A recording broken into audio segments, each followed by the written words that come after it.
Boa noite. Boa noite. Começa o julgamento de Fará Jorge Fará, acusada de matar e esquartejar a amante. Polícia prende mais um suspeito de participação no linchamento de Fabiane Maria de Jesus. Mulher é torturada e morta na Grande São Paulo. 3 pessoas estão presas. Mensalão petista Joaquim Barbosa revoga trabalho fora da cadeia para Delúbio Soares. Seu bolso, o presidente da Petrobras afirma que a gasolina pode aumentar neste ano. E ao mês da Copa do Mundo, nossa equipe mostra qual será o futuro do Pacaembu.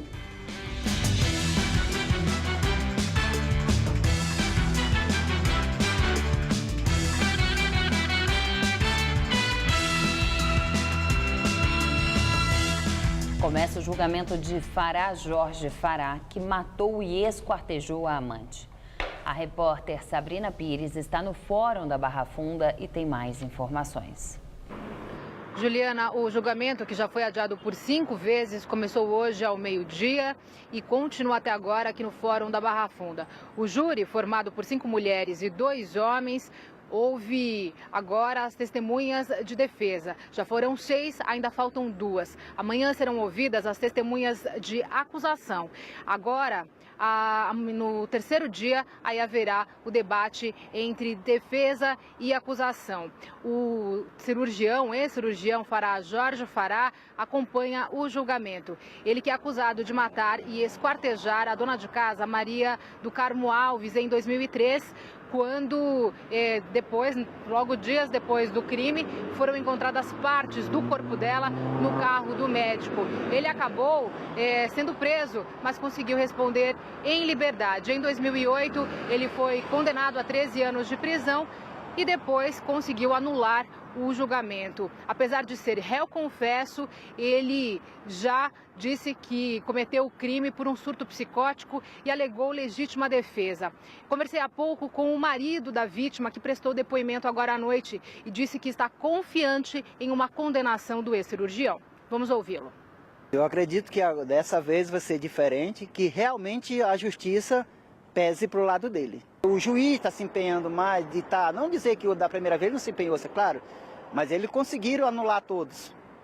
O primeiro julgamento eles conseguiram anular, que ele foi condenado. Até as perguntas hoje estão diferentes, entendeu? Até as perguntas. Então aquelas perguntas que como foram da primeira vez, está diferente. Você acha que pela justiça, pelo advogado que está atuando hoje, né? Até o próprio advogado que está atuando, as perguntas estão diferentes. Eu acredito até que talvez ele possa até sair preso daqui hoje. Hoje ou ao término do julgamento, que acredito que isso deve estar lá para quarta ou quinta-feira. Polícia prende o 5º suspeito de participação no linchamento de Fabiane Maria de Jesus. O caso aconteceu há 9 dias no Guarujá, litoral paulista. Abel Vieira Batalha Júnior, de 18 anos, se entregou voluntariamente. De acordo com a polícia, ele teria amarrado as mãos de Fabiane e a arrastado pelo chão. Outras 4 pessoas identificadas nos vídeos já foram presas. A dona de casa, de 33 anos, foi espancada porque teria sido confundida com um retrato falado de uma mulher acusada de praticar magia negra com crianças. O retrato falado da suspeita foi divulgado nas redes sociais. Fabiane morreu 2 dias depois do ataque. Polícia investiga o assassinato de uma manicure na Grande São Paulo. Ela teria sido torturada até a morte. Segundo a polícia, 3 homens admitiram o crime. A vítima teria furtado o dinheiro deles. A manicure Anne Kelly dos Santos, de 26 anos, estava desaparecida desde o dia 24 de abril. Na última sexta-feira, a polícia recebeu anonimamente um celular com imagens fortes de uma sessão de tortura de uma mulher. Ao investigar o caso, os policiais chegaram a 3 suspeitos: Jackson Nunes Pereira, a namorada dele, Renata Fonseca da Silva, e um amigo, Vladimir Lima de Oliveira, o único que já tinha passagens pela polícia por tráfico de drogas. Segundo o delegado seccional de homicídios, os 3 aparecem claramente nas imagens torturando a vítima e teriam confessado o crime. Quem assiste o vídeo pode comprovar, é de uma selvageria, de uma maldade tão grande que é difícil suportar que um ser humano faça aquilo com outro ser humano, principalmente em se tratando de uma mulher. A motivação da morte seria uma vingança. Segundo o depoimento de Jackson Pereira, Kelly teria furtado aos poucos 27 mil reais que estavam guardados na casa dele. O dinheiro era fruto de crimes, como roubo de motos e carros e fraude em máquinas caça-níqueis. Quando ele descobriu o envolvimento dela no desaparecimento do dinheiro, resolveu matá-la. Os três também teriam enterrado a vítima em uma cova próxima à favela Açucará, em Barueri, na Grande São Paulo. O corpo foi encontrado. Os três serão acusados de homicídio doloso, tortura e ocultação de cadáver. A polícia ainda busca por um menor que aparece no vídeo na sessão de tortura. Kelly tinha 5 filhas. A seguir, presidente da Petrobras afirma que a gasolina pode subir neste ano. Mensalão petista. Joaquim Barbosa revoga a autorização de Delúbio Soares para trabalhar fora da cadeia. O presidente da Petrobras sinaliza que o preço da gasolina deve subir ainda neste ano. Graça Foster falou durante teleconferência sobre os resultados da companhia. Segundo Graça Foster, o reajuste deve acontecer a longo prazo e será moderado. Ela não fixou nem a data nem o percentual do aumento, mas disse que isso deve acontecer nos próximos meses. A medida vai ajudar a Petrobras a cumprir a meta de voltar a ter um fluxo de caixa positivo em 2015. Para isso, a companhia também deve aumentar sua produção. De acordo com Graça Foster, haverá uma ampliação de 7,5% já neste ano. Prefeito Fernando Haddad visita a favela perto da Arena Corinthians, em Itaquera, e houve muitos pedidos de moradia. O prefeito Fernando Haddad comeu queijo e tomou café na casa de moradores da favela da Paz, em Itaquera, na zona leste de São Paulo. Mas também ouviu reclamações. A gente quer moradia, nós não quer água, Luiz. Moradia. Falta esse, moradia. Você ouviu o que eu falei? Eu já ouvi o que você falou. Mas vocês não tomam providência? É que algumas famílias que vivem na beira do córrego vão ter de deixar a área, mas só no ano que vem. Infelizmente, o apartamento delas foi invadido por quem não era dono. Nós perdemos 4 meses na justiça para conseguir os apartamentos de volta, que infelizmente foram queimados e que estão sendo reformados para acolher essas famílias. O presidente da Associação de Moradores do local cobra prazos mais curtos para a mudança dos que correm risco e a permanência do restante da comunidade, que existe há mais de 20 anos e agora tem o estádio do Itaquerão como o vizinho ilustre. Esse empreendimento ele já vem construído já faz tempo, foi parado por causa de invasões, né, e depois retomaram as obras novamente, mas isso não justifica, né? O secretário municipal da Habitação afirma que todos terão de sair da área que vai virar parque. Vai ter um grande parque linear aqui, com um projeto muito grande e que essa área também não é própria para moradia. Ela é próxima de córrego, ela é muito vulnerável. Outra área aqui da região que preocupa o governo é o terreno particular batizado de Copa do Povo, onde 7.000 pessoas vivem em barracos improvisados há 2 semanas. Houve até uma tentativa de reintegração de posse que depois foi cancelada. O prefeito Fernando Haddad diz que este é um caso mais delicado e estima cerca de 20 dias para que haja uma solução. Não havia débito, como falaram, né? Não havia débito, como falaram. Débito de IPTU que seria maior do que o valor da área. Não é essa a situação. Tem que ver tecnicamente quantas famílias cabem, se é possível usar para moradia e não para indústria, se isso vai prejudicar o plano de desenvolvimento da cidade. Então nós vamos ter que analisar com um pouquinho mais de calma. Estamos falando de 2, 3 semanas para ter uma decisão final. O Estádio Municipal Paulo Machado de Carvalho, o Pacaembu, vive momentos de incerteza. Com a inauguração de novas arenas em São Paulo, o local deve ser pouco utilizado para a realização de partidas de futebol. Há 10 anos, uma liminar da Justiça proibiu a realização de eventos como shows aqui no Pacaembu. Durante a semana, o espaço é utilizado apenas por sócios para a prática de outros esportes, como a caminhada. A pergunta que fica agora é o que pode ser feito para aproveitar todo esse espaço. Com a construção da Arena Corinthians e a reforma do Palestra Itália, o receio é que o Pacaembu fique em segundo plano para os jogos e gere mais despesas do que receita para os cofres municipais. Hoje o local sobrevive, mas sem receita extra para melhorias. Uma alternativa ainda em discussão na prefeitura seria o modelo de administração por concessão. E existe um modelo de chamamento público para manifestação pública de interesse para a gente ver quem é que tem interesse em apresentar para o Pacaembu um projeto dentro dos moldes que nós estabelecermos. A discussão ainda está interna, a gente deve ter uma decisão aí logo depois da Copa do Mundo. De acordo com o secretário de Esportes, ainda que o espaço continue sob a administração do município e a média de jogos mensais, atualmente 70, caia pela metade, seria possível manter o estádio municipal.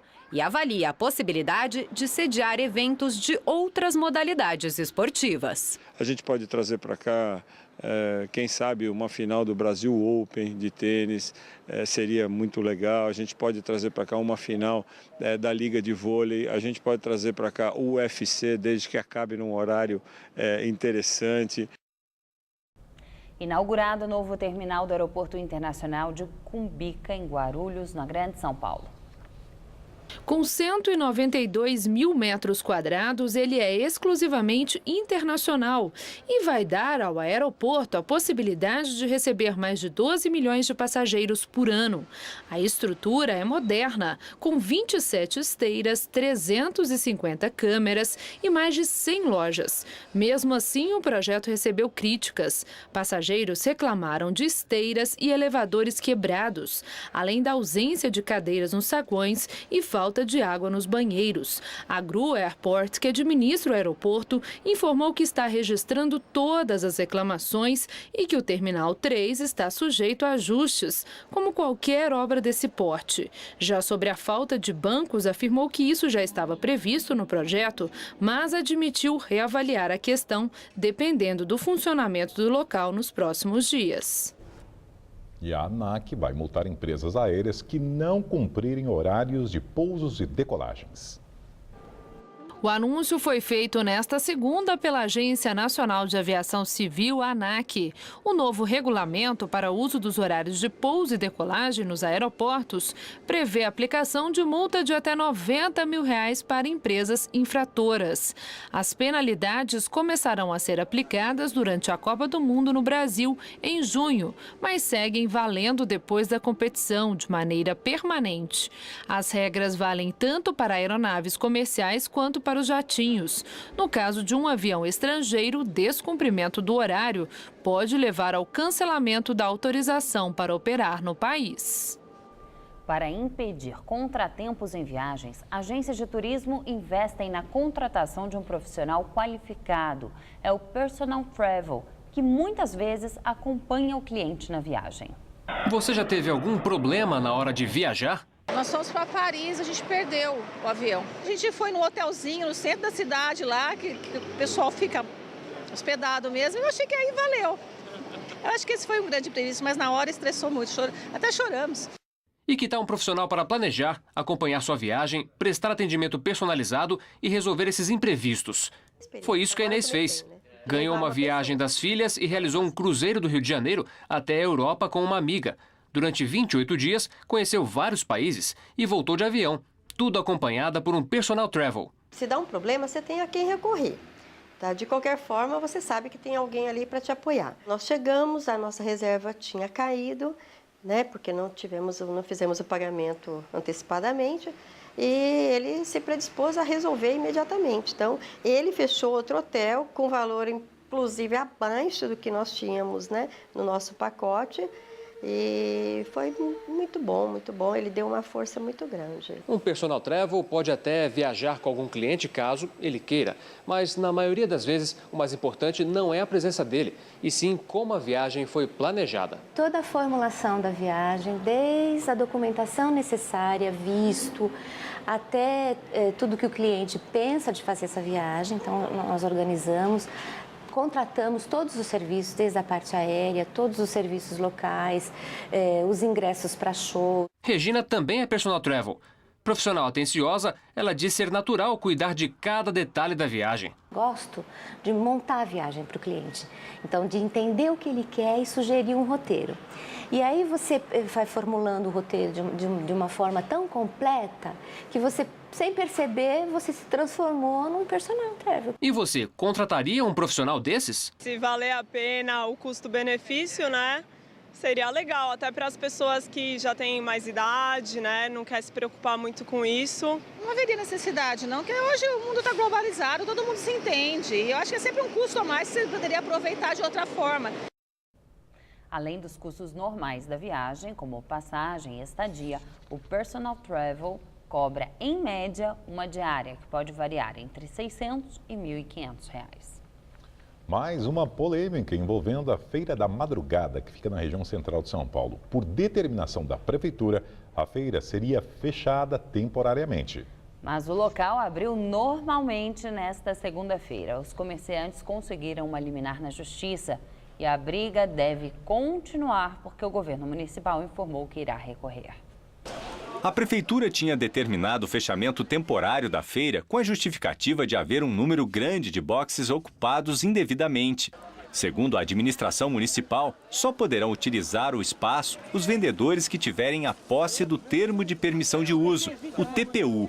O fechamento começaria hoje e seria por 3 semanas, uma forma de forçar a saída de quem está irregular. A Justiça concedeu a liminar suspendendo o fechamento da feira no sábado passado. A decisão foi tomada após representantes dos comerciantes entrarem com recurso contra a medida tomada pela administração municipal. Eles acreditam que a fiscalização pode ser feita, mas com a feira em funcionamento. A liminar que saiu, que é da 5ª vara, da Vossa Excelência Carmen Cristina, que estamos trabalhando nos boxes, que a própria Prefeitura já publicou que está obedecendo os liminares dela. E essa decisão, na verdade, é uma ação popular. Dona Severina vende roupas há 9 anos na Feira da Madrugada. Ela afirma que essa situação de indecisão só traz prejuízo. Não é só os nossos empregos, é os empregos do pessoal das cidades pequenas que vem do interior para cá. Vem as excursões para cá para comprar, aquele pessoal também tem gente que trabalha para eles, né? Então eles também dependem dessa feira. Com a decisão da Justiça nas mãos, ela espera uma solução definitiva para o caso. A comerciante afirma que tem o TPU e lembra que no ano passado a feira foi fechada para reforma, por não oferecer condições de segurança. A obra, que seria feita em 60 dias, durou 10 meses. Todo mundo aqui ficou, sinceramente, numa pendura terrível, porque ninguém tem condições de viver disso daqui, com isso aqui fechado. Os consumidores, que muitas vezes chegam de longe da capital paulista para fazer as compras, também estão preocupados. A Adriana veio de Sergipe para conhecer o famoso Centro de Comércio Popular do Brás, na região central de São Paulo. Temia encontrar os boxes fechados. Tem que chegar num acordo para resolver essa situação, só não pode acabar com a feirinha, né? Porque senão vai acabar também com a gente. Uma massa de ar polar tem afastado as condições de chuva e mantido as temperaturas mais baixas aqui em São Paulo, principalmente durante a madrugada. Nas próximas horas, a expectativa é de que a cidade registre um novo recorde de frio, apenas 11 graus. Vamos aos detalhes da previsão para o estado de São Paulo com Mariana Armentano. Apesar do tempo firme e ensolarado, o frio continua nesta terça-feira. A presença do ar seco de origem polar mantém as temperaturas baixas ao amanhecer em todas as regiões. Há previsão, inclusive, de geada na Serra da Mantiqueira. Durante o dia, o sol brilha forte e a temperatura sobe lentamente, alcançando os 28 graus em Presidente Bernardes e em Araçatuba. Na região de Araraquara, não faz mais que 27 graus. E em São José dos Campos, mínima de 10 e máxima de 23 graus. A capital pode ter recorde de frio nessa madrugada e durante a tarde, sol e temperaturas amenas. Amanhã, mínima de 11 e máxima de 24 graus. E tanto na quarta quanto na quinta-feira, o tempo segue com o sol e máxima em torno dos 25 graus. Presidente do STF revoga trabalho de ex-tesoureiro do PT, Delúbio Soares, fora da prisão. A decisão foi tomada hoje pelo presidente do Supremo, Joaquim Barbosa. Delúbio Soares, condenado no processo do mensalão petista a 6 anos e 8 meses por corrupção ativa, estava trabalhando fora do presídio da Papuda, onde cumpre pena. Ele vinha dando expediente na CUT. Joaquim Barbosa entendeu que, mesmo estando no regime semiaberto, Delúbio Soares não pode trabalhar porque ainda não cumpriu 1/6 da pena, conforme estabelece a Lei de Execuções Penais. Na semana passada, Joaquim Barbosa já havia revogado o trabalho de 3 condenados, entre eles o ex-ministro da Casa Civil, José Dirceu. E o programa Hora do Voto de hoje recebe o ex-governador de São Paulo, Cláudio Lembo, do PSD. Na entrevista à jornalista Maria Lídia Flandoli, Lembo falou sobre o baixo interesse pela política, apontado nas pesquisas. Hoje não tem nada. Hoje não podemos falar em partido de esquerda e de direita. Não, tudo igual. Não existe isso. Tudo igual. E comentou os sucessivos escândalos de corrupção e desvio de dinheiro público. Agora, o que acontece hoje é que, infelizmente, temos transparência. E a transparência, a publicidade, faz com que as coisas fiquem mais claras e um malandro, ladrão, é pego sempre com a boca na botija, o que fica muito mal. O ex-governador também comparou os episódios violentos atribuídos ao PCC em sua gestão com a onda de protestos iniciada em junho do ano passado. Eu alertei a burguesia brasileira que ia acontecer coisas trágicas. Eu fui muito criticado e muito agredido. Tudo aquilo que eu disse em 2004, 2005, está acontecendo agora. O programa Hora do Voto vai ao ar hoje, às 11h30 da noite. Vamos ao comentário de política com Bob Fernandes. Rumores sobre Serra como vice de Aécio Neves. O boato brota do entorno de José Serra. Nada como ascensão nas pesquisas de opinião para provocar um surto de amor súbito. Aécio chegou aos 20 pontos e desperta nos seus a perspectiva de uma disputa real pela presidência. Foi o que bastou para amigos de Serra se moverem. Na política, nada é impossível, mas uma chapa Aécio Serra seria árdua caminhada em busca de nexos, sem os anexos. Lembraria a banda Hanoi Hanoi e o rock sobre os amores súbitos e ligeiros dos anos 80. Em Totalmente Demais, a banda perguntava: que nexo faz? Se pesquisas mostrarem que a Aécio ganha muito com isso, pode vir a ser um nexo. PSDB com o PSDB seria a reedição em estado puro da aliança Minas-São Paulo. Nexo, se isso não ressuscitar o discurso contra a política do leite com café São Paulo-Minas. Fato importante e nada desprezível. E o gigantesco fosso pessoal que afasta Aécio de Serra e vice-versa. Ambos negarão em público, mas há episódios gravíssimos a separá-los. Aécio presidia a Câmara dos Deputados em 2001, quando foi informado por quem de direito. Serra estaria espalhando boatos a seu respeito. Em 2010, Aécio cobrou prévias para a escolha do candidato do PSDB. Serra negou as prévias. Aécio descartou o serviço. Serra atribui ao entorno de Aécio o dossiê que resultou no livro A Privataria Tucana. Aécio nega. Para amigos, Serra diz o que pensa sobre Aécio e o que ele diz não é publicável. Há quem subestime Aécio, isso desde quando era secretário do avô Tancredo Neves. Subestimado, Aécio presidiu a Câmara e sem ser o candidato de Serra. Subestimado, Aécio foi governador de Minas por 2 vezes, é senador e candidato à presidência. Serra subestimou Aécio. Agora, seus amigos espalham o desejo da vice-presidência e o súbito amor. Que nexo faz? Boa noite. Nos Estados Unidos, Barack Obama se encontra com o presidente do Uruguai. Esta foi a primeira visita oficial do presidente uruguaio a Washington. Mujica manteve o estilo simples que o tornou famoso mundialmente e abriu mão da gravata e também das formalidades. Durante a reunião, que foi breve, ele brincou dizendo que os cabelos de Obama estão cada dia mais brancos. O presidente americano elogiou o colega, a quem chamou de um importante defensor dos direitos humanos. O presidente uruguaio enfatizou que o objetivo da viagem é pesquisar métodos e técnicas para melhorar a produção agrícola em seu país.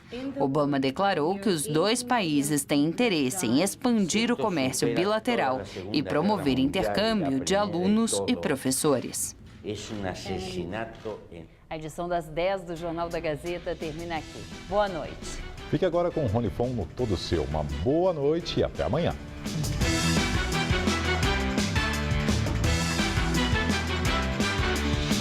Logo mais 11h30 da noite, Maria Lídia entrevista o ex-governador de São Paulo, Cláudio Lembo, em Hora do Voto. Assista agora Todo Seu e logo após, Hora do Voto.